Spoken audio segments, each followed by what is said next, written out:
โครงการช่างกาแกเจ้ากอมพงใส่พันเหล่าจงจียาโมยินุตีนังเก่าลูกก็อ้อนหลีจอเชียนังเก่าจีหน่อย่อหอวัฒนธรรมหิงสัตว์เฮาตัวเจ้าเวียงจานบริษัทดวงดาวสว่านจำกัดเต้าจาเกชิชาลาลาชีสัมมนาเราจงตุกก้องลงยอดท้องเต้เถาใจเราก่อนเนี่ยจีเจจงตัวมัวเกเจ้าเชียสายเจ้าหมูเจ้าคงลั่นลัวจีปังเนียหล่อป้าเจ้าลุจ้วลุยีหอเจ้าหมูสีเจ้าคงลั่นลัวเตยอยู่ยอดเราพิธีชิชาลาลาชีสัมมนาเราหนอเมื่อเจ้าเสยเจเนี่ยจีไปสั่งต้นเตยเก่าหยีลุสังท้องเต้เถาต้นทะกงตุนชัยดวงจันทร์คำมั่วงท่าบริษัทดวงสว่านจำกัดเตาถาเตียเกสัมมนาลอยย่อเกชิชาลาเราหนอยอจีเกป้อเกงกาเชียเจ้าเจ้าเกเจ้ากอมพงใส่พันเหล่าจงจิ้งยาโมยิเทียกะเกติดนี้เกเจ้าเจ้าเนี่ยจีเรจงเหล่า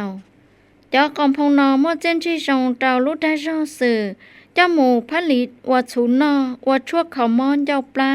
ชั่วเขามอข้อนอนชาลาชีชั่วติไทยก็มอมาหิงเทียวัดชั่วปลังใจมัวก็ได้หมอดอเจ้าผลิตวัดสาวัดกาเฟเฮาป้าเจ้าลุได้รอย่ออีอยากก่อวัวเกี้ยคืนเตี้ยเต้สาเต่าลินดาบริษัทเทียมัวรู้ใจมัวเทียมัวกะเกสาก็จงตุกก้องลงยอดท้องเปล่าเขาไปเต้เถาเจ้าหมูเจ้าวัวคงลั่นลัวจีปังเงี้ยหล่อป้าเจ้าลุจ้อยจีหนึ่งวัวบริษัทวัวตู่ป้าน้องก่อเจ้าสวยเดยเจ้าหมูเจ้าเทียเถ่าเข้ามัวหล่อก่อ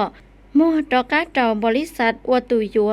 ตุงกีเจ้าจีเช็กกีบยอดเจ้าอีกิโล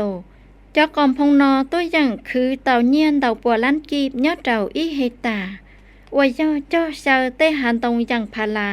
เตหันตรงไม่สักเทียเจ้าเชอเตเตป้อกือเตก่อนตรง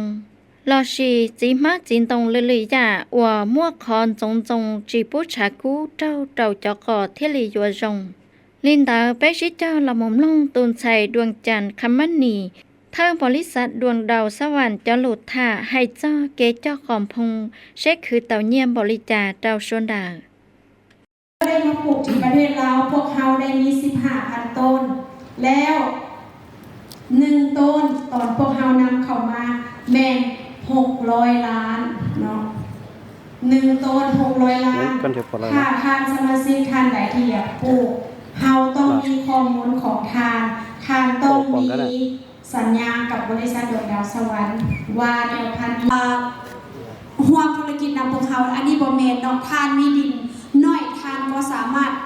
ปลูกหน่อยได้เนาะแล้วที่สำคัญที่สุดเนาะถ้าทานบ่มีเงื่อนไขนะสมมติว่าพี่น้องเขามีดินแล้วพี่น้องเขาอยากได้แนวพันธุ์ไปปลูกแต่ว่าพี่น้องเขายังบ่มีค่าสำหรับสีบุกเบิกดินเนาะทางบริษัทเขาก็สามารถช่วยพี่น้องเขาได้เนาะตรงนี้เนาะ